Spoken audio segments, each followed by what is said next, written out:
So because I am just sat here anyway and I'm gonna go out traveling in a bit, I am coming to you from the past. So I figured whilst I'm traveling and then marking exams, I figured you could use some Skeindeering entertainment. So I'm just churning out videos here while I'm still in Norway. And so the next thing I thought I would make for you guys is the Fibre art tag. Now I just came across this when Amy Florence of the Stranded podcast did this, and I thought I want to do this too. So, and also if you're reacting to the fact that there's a Christmas tree in the background, be aware that this is recorded on what, the 3rd or the 4th or the something like that of January, so the tree isn't down yet. This is from the past, which is often the case when you watch a video. They're very rarely from the future. Anyway, let's just start with the tag. And in case you hear any weird sounds, it's usually just my dogs walking about because they want to be taken outside, but I have no intentions of going outside because it is cold. Anyway, the first question of this Fibre art tag is, who are you? Now I could take this in the deep philosophical sense, but I'm just going to take it very superficial. My name is Ellie. I am Norwegian. I'm from Trondheim. I'm currently in Trondheim, but I live in London, UK. And I have lived there since 2011. I did my bachelor's degree in psychology there, and I'm currently doing my PhD. And who am I? This is a very big question. I'm a metalhead. I'm a bit of a nerd, although that word is a bit cringe-worthy now because it seems to be a bit... Anyway, I'm not going to go there. a bit strange. I knit quite a lot. Knitting is kind of one thing that I think people associate with me with, and I can't really talk English or otherwise. Things come out a bit jumbled. Maybe I don't know who I am. I'm 27 years old, female. What do you say about yourself about these things? I've always lived in Trondheim or London, and no, I lived in Moelv once. It's a small little village in Norway. Fun fact. Do we have any other fun facts about me? I like dogs. I like the dogs that are around here. Here's one prime example. Come here. This is a big one. This is the big one. Her name is Ronja. I like dogs. Miniature schnauzers are the best. If I could just have a dog, pretty much have my life goal covered. But aside from that, I am aiming to be a knitwear designer, making knitting patterns. And also, I guess, an academic. That's why I'm doing a PhD. That's the kind of main career trajectory, and then this knitting thing is also happening, and I'm sort of on the path of becoming self-employed, which is strange and scary.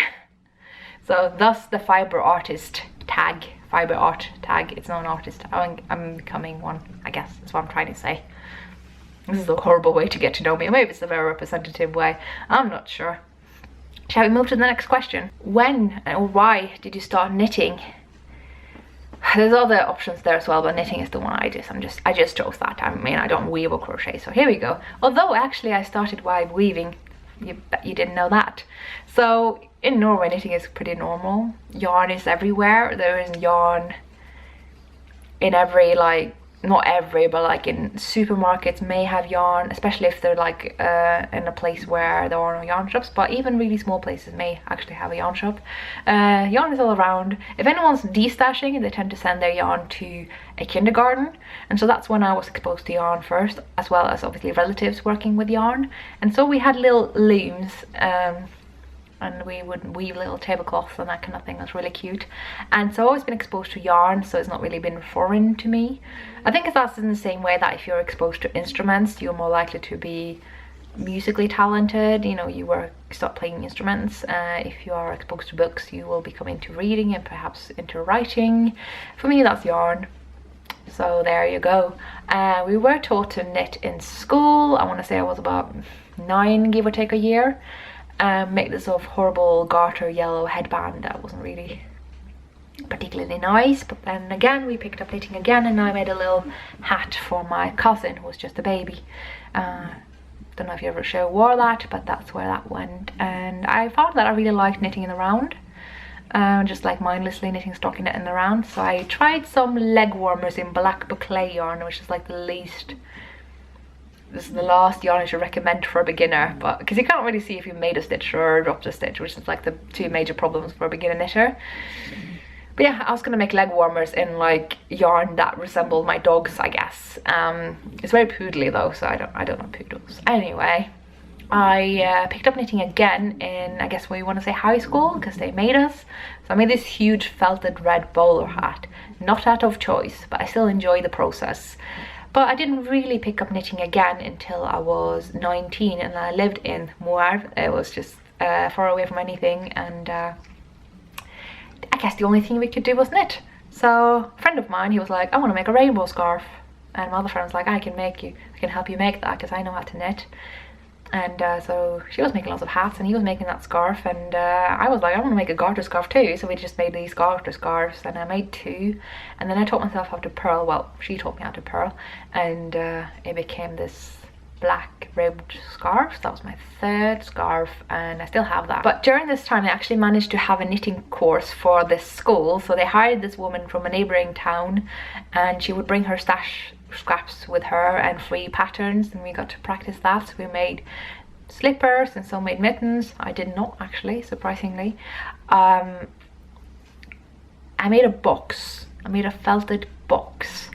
That was pretty cool. And lots of felted things. I made felted laptop covers. I became pretty good at like knitting freehand, actually. I think those laptop covers were just made based on measures and gambling, and they kind of fit my laptop, a bit small, but it worked out.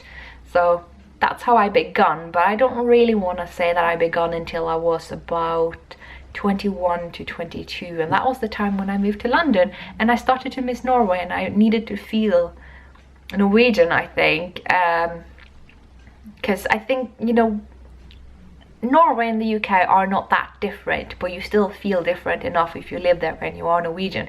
You start realizing just how Norwegian you are. You don't even consider it when you live here, but when you go there, I wanted to have something that kind of had that to it. And after my first kind of term there, I went back to Norway for Christmas, and I saw my friend who had taught me to knit had made a Marius sweater, and I was like, I want that too, but I don't wear sweaters, I only wear dresses, so I want to make a Marius dress. And so I did, and I made a bunch of other things as well, and I jumped straight into color work. And it's when I started my Ravelry pattern project page, and all my projects have been on Ravelry since then, and you can just see my knitting process documented pretty thoroughly there under Skeindeer.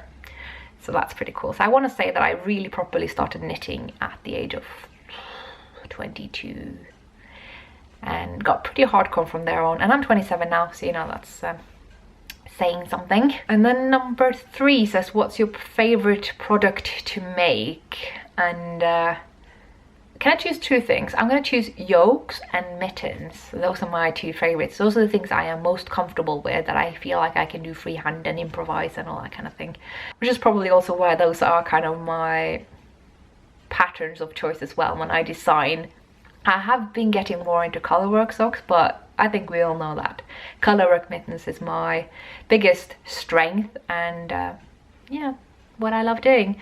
They are primarily similar to, based on, or exactly Fibre mittens. I really love making Fibre mittens. It's a village very close to where I'm from. It's an hour drive from here, and they are pretty cool. I like the fit of them, I like the thumb gusset, I like the kind of triangle shaping here, which you can kind of round out a bit by blocking, and yeah, I think it's just a really good fit. I am aiming to tackle Latvian mittens though. I think they are incredible, absolutely incredible. As for yokes, I like them, I like wearing them, I like making them. They're a lot of fun throughout. I think they're flattering, they're nostalgic. Yokes, you guys, yokes. What is your most disastrous make? They're probably from my earlier days, to be honest. I mean, the first thing I made, it was pretty disastrous. It was like this little yellow garter thing that just had drop stitches and all. This is horrible, but you shouldn't judge 8-year-olds for knitting, so I don't know. Can we take anything from my more adult days? Not the red felted bowler hat. I did make this cowl for a friend of mine. It was just like a big garter square, and then you crocheted an edge around and you button that rectangle together, and it turned out not to be wide enough, so I just knitted this other piece and stitched it together. In my memory, it's horrible.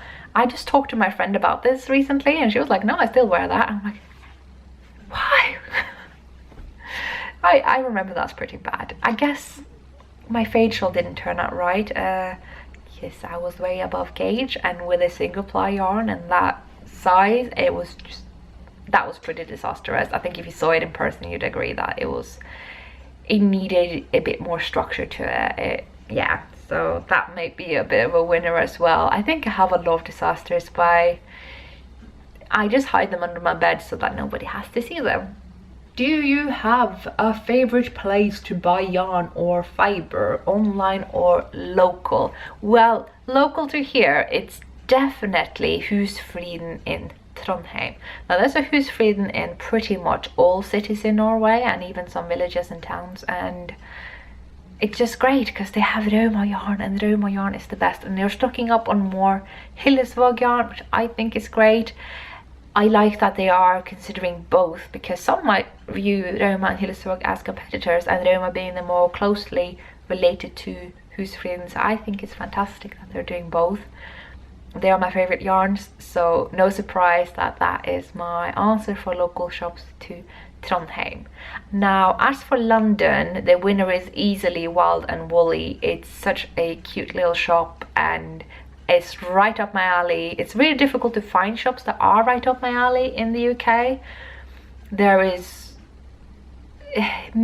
are kind of three camps of yarn buyers. It's the fancy camp with the superwash merino and hand-dyed yarns, the people that like to shop at Loop, which is also amazing, and then there's the group that doesn't really want to spend much on yarn, and they tend to get their yarns online from the cheapest companies, or maybe acrylic yarns from the corner store. And so getting my kind of yarn, which is in the third group, which is the pure wool group, whereas I don't want anything too fancy or too kind of the other group that I've kind of just covered, I just feel. So I like to get the rustic yarns, the 100% wool, non-superwash, solid colors, and Wild and Woolly covers that need for me a lot. They also do a lot of the fancy pants yarns, so they really do cover a wide range, and I think that's great. But more than that, it's just such a pleasant place. It's just a night, it's like coming home. It's a good shop.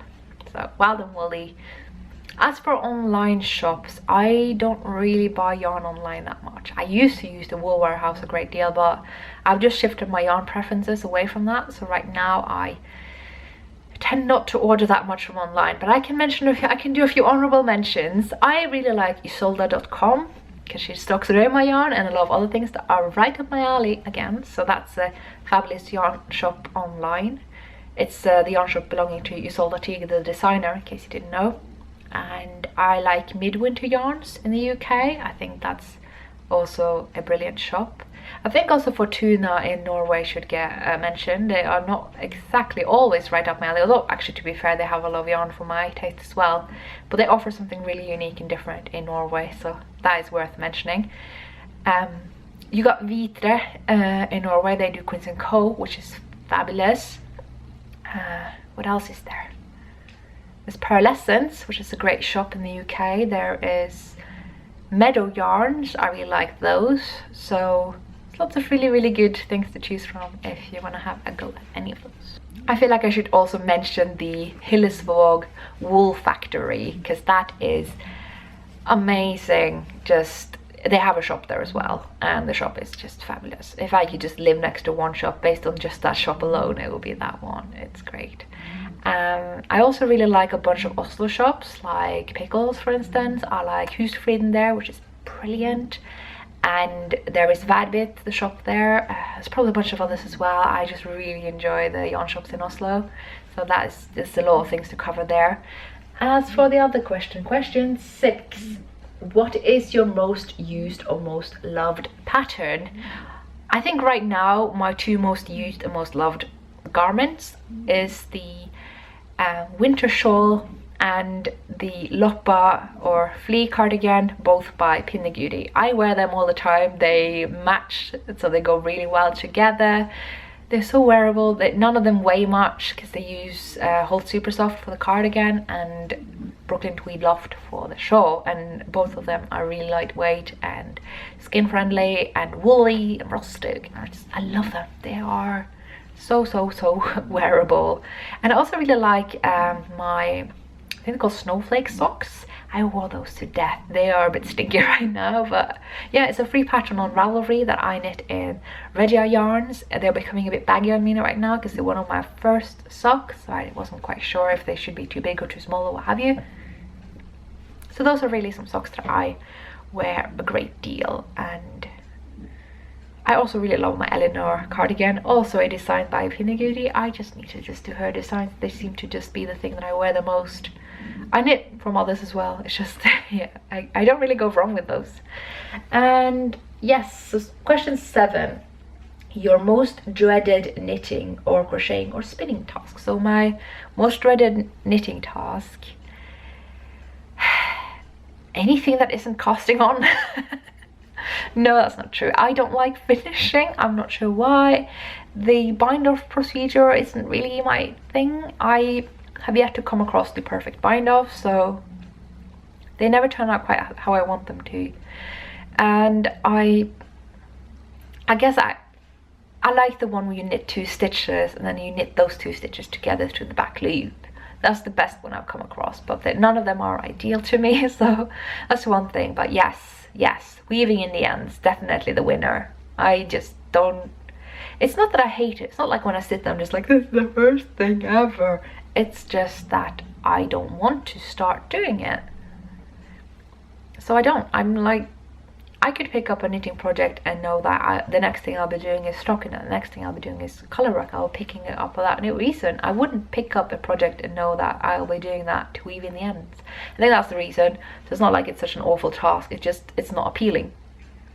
So I think that's going to be the winner. And your most, no wait, we did this. Question 8. And your favorite task, cast on. Casting on is the best. I mean, it's also really nice to have it blocked and wear it and take photos of it, and the whole like publishing it on Instagram or maybe even publishing a pattern. That is really nice and gratifying. But for me, the main thing is casting on, deciding on a project, matching the yarn to it, choosing it just because I want to choose it. I think this should have gone in the who are you section, because I am very lit and I just don't feel peer pressure. I can tell that it's there, but it doesn't really affect me. So when I cast something on, I truly do it for me. I may do it to fit a cal if it fits me, but that's the part that I only do for me, and I think that's probably why I like it the most. Just casting on, starting something, having that little kind of slightly rose tinted idea of what it's gonna look like. Yeah. Question 9. What is your favorite crafty entertainment? Knitting podcasts? Anyone? Also, I'm really looking forward to having a sit down with the Elizabeth Zimmerman videos from way back when. And yeah, but in terms of entertainment, I definitely have to say knitting podcasts, particularly video podcasts. I'm not like, I don't have huge big preferences between audio and video. I don't think people that do one or the other are better than one or the other at all. It's down to what you prefer making and what you prefer listening to, really. I prefer seeing knitting. I don't like having to sit there and listen to a podcast, but having kind of my hands ready to check out the stuff that they're talking about by opening links and making the experience visual for myself. When I listen to a podcast, I'm walking about, I'm doing stuff, so I don't end up getting to see what they're talking about. Whereas if I am watching a knitting podcast, I get to see what they're doing and what they're talking about. It doesn't have to be a sort of vlog format that I am and a lot of other people are doing. You know, the Fruity Knitting podcast, I think, is a stellar example of how you like take it to the next level, right? So I think that's why I prefer video podcasts, is because I just sit down in it and watch. It's a very passive thing, but I love that. So that's going to be an answer to that, I think. And there's question 10. For patterns, do you prefer books, magazines, Ravelry, or would you rather make up your own? All of the above. Okay, let's go through each and every one of them. The first option is books, and I would say that I use books more than the average knitter in this particular community. I think I have a huge knitting library. I love my knitting books. I have the fortune that I am Norwegian and a lot of knitting books are coming out, and they are very, very generous. They may not be the cheapest, but they are full of patterns. They are just packed full. You can get 50 colorwork cardigans in just one book, and you consider that how much you pay for a pattern on Ravelry based on what you pay for just one book. It's insane what you get for money. It's someone's not being paid enough, you know. But yeah, I really love my knitting books. Books might be my answer actually, but let's go through the other ones as well. I like magazines, but I'm a bit choosy with them. I don't like the sort of standard format magazines like the Knitter and that kind of thing, just because I'm not a magazine person. But I have more and more become open to the other kinds of magazines like Pom Pom and Lane and Blad and Garn. Those are perhaps my favorites. I prefer that format where they are perhaps a bit tailored to this kind of knitting that supports indie makers and isn't so much about the big kind of commercial picture. So I do like magazines as well. They're growing on me. I've kind of become one of them. And then there's Ravelry, and definitely Ravelry. I have a lot of both free and purchased patterns on Ravelry, and even if I have a pattern from a magazine or a book, I will add it to my Ravelry. Ravelry is where I keep stock of all my patterns. It's literally always going to be in my library there. So definitely Ravelry. It's a great way to find patterns, whether that's how I actually buy them in the end. It's may or may not be, because I like having them physically, especially if I pay for them. But obviously if it's an indie designer, I will buy it anyway. Digital copies are fine too. I tend to read them from my phone anyway, so you know, Ravelry is pretty good. And pretty good. I love Ravelry. Jeez. Would you rather make up your own? Yes. As a knitting pattern designer, I think that's pretty obvious. So yes, I do prefer making them my own as well. So all of the above. Answer for question 11. What is your favorite brand of knitting needles? The first thing that comes to mind is Knit Pro. I have been a long-term Knit Pro user. I use Knit Pro on the recommendation from a lot of knitters, especially Very Pink Knits. She's got great tutorial videos and she uses those needles a lot, and I just completely trust her opinions, even though she does collaborate with Knit Pro. Honest's pride, if you will. I have used them a long time. My favorites are Novas with the zings on they're pretty much the same. It's just that I started using Zing more recently, so they're all pretty good. But I also really love Chiagu. That's a recent favorite of mine. I think it's something seamless between the cord and the needle, both in the stiffness of the cord that becomes an extension of the needle. I never thought I'd say this, but it's perfect for magic loop knitting, speeding up the process for me personally. And lastly, it's Haya, which I prefer for shawl knitting, using sort of superwash, hand-dyed yarn, that kind of thing. When needing a pointy tip, I would use my Haya Sharps. I use those for, say, Curious Handmade shawls, twisted stitches, cables. When I need light needles, because those needles are as light as paper, which is a huge advantage. So yeah, Knit Pro, Chiagu and Haya are my favorites. What is your favorite notion or tool? I really like my needle gauge. I think my needle gauge is a pretty good one. I use that a lot. I really like the Knit Pro stitch markers. They look like tiny plastic rounded safety pins. Did you hear that? I don't know what that was. I mean, I know what that was. They're building stuff. Anyway. And they don't break. I've had the cheap ones from eBay that break. Every time I use some of them, one of them will break. But the Knit Pro ones, they never break. So I use those a lot. I don't use progress keepers or things like that. I don't use kind of fancy stitch markers most of the time. I just stick to the Knit Pro stitch markers. They do the job for me. I will say I'm curious about the kind of light bulb safety pins, because they seem quite usable as well, so I would like to try those. But I don't really use that many notions, I have to say. It's really just my needles that are at full swing, needles and stitch markers. I do want to give an honorable mention to a tool that I don't use much, but it's pretty good, and it's like a gauge calculator. It's a knitting calculator by Prim. Prim is also one of my favorite needles. I should have mentioned that. Prim is great. I don't think it'll make it to the top 3 anymore. They might have a shared space with Haya for me, although they're more similar to the Knit Pro Novas. But yes, Prim, in addition to having fabulous fixed circular needles, they have this knitting calculator that helps you calculate the stitch count you need based on your gauge and measurements. So that's pretty awesome. It's just like a plastic thingy. It's brilliant. What is your favorite current project? well, I quite like to work on my own design, the Brofiel sweater, and I'm really enjoying the Lady Marple cardigan. So those are current projects that I am greatly enjoying. Yeah, no, I think I'm gonna conclude with those. I like the Lady Marple cardigan and the Brofiel sweater right now. That's why I'm working on them, so you know, that's just how it is. Garments are just great, and the Lady Marple cardigan is working up so quickly, and well, the Brofiel sweater is right up my alley, thus why I'm designing it, because I feel confident enough that I can. So yeah. Favorite place to knit in public? The bus. I knit on the bus quite a lot. It's hard for me to just sit down anywhere random and knit just outside, because then it's like, why am I here? Why am I not in the comfort of my own home? I do it sometimes, but it seems like I'm just waiting for something, and I may not be, and it's just, I just feel weird. So yeah, no, it tends to be the bus when I'm going somewhere. Maybe in the tube, but I just don't like the tube, so that would be a weird answer. Just anywhere where I just have to wait and there is an opportunity to knit, I will knit.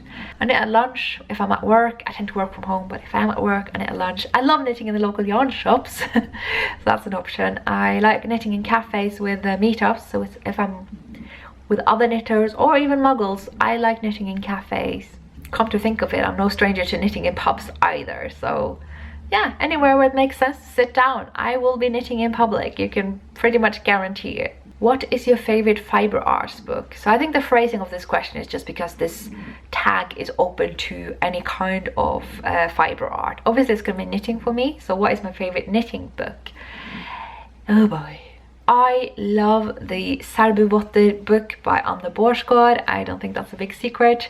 Apologies for the lighting, you guys. It's getting darker. It's like nearly 3 o'clock in Norway in early January, so hopefully that is something that gets a bit of understanding. But yes, knitting books. Sarbuvotter is definitely my number one, I think. It's almost like a good runner-up is the Latvian mitten books. I think, no, it's called Mittens of Latvia. It's a just huge, just kind of bible of mitten patterns from Latvia. It's amazing, totally. Just, I really like the Estonian knitting book as well. And there is yes, Koftaboken, the series. It's 2 books. I wish they would come up with at least a 3rd one, because it's such a good series of books. I have always been imagining this 3rd book that's like wine red with a red cardigan on the cover, because that's usually the theme. They did blue and then green, and I feel like we need a red one. I'm just gonna like wish for that. And there's also the, I think it's called 42 Kofter or 42 cardigans, which is by Sumnet, which is a similar type book full of colorwork cardigans. I just really like cardigan books. There were 2 Marius books as well that are really good, and I like the, oh, there's just so many mitten books that I love. There is Eventyrvotter, that's a Norwegian pattern book. I could go on and on. There's all the Kate Davis booklets and the Tant Ultusok's book and the other books of hers that I'm expecting. Yeah, this could be a very long run if I get going on this. I'm just gonna say Sarbuvotter by Anne Borsgaard. Do you have any other hobbies?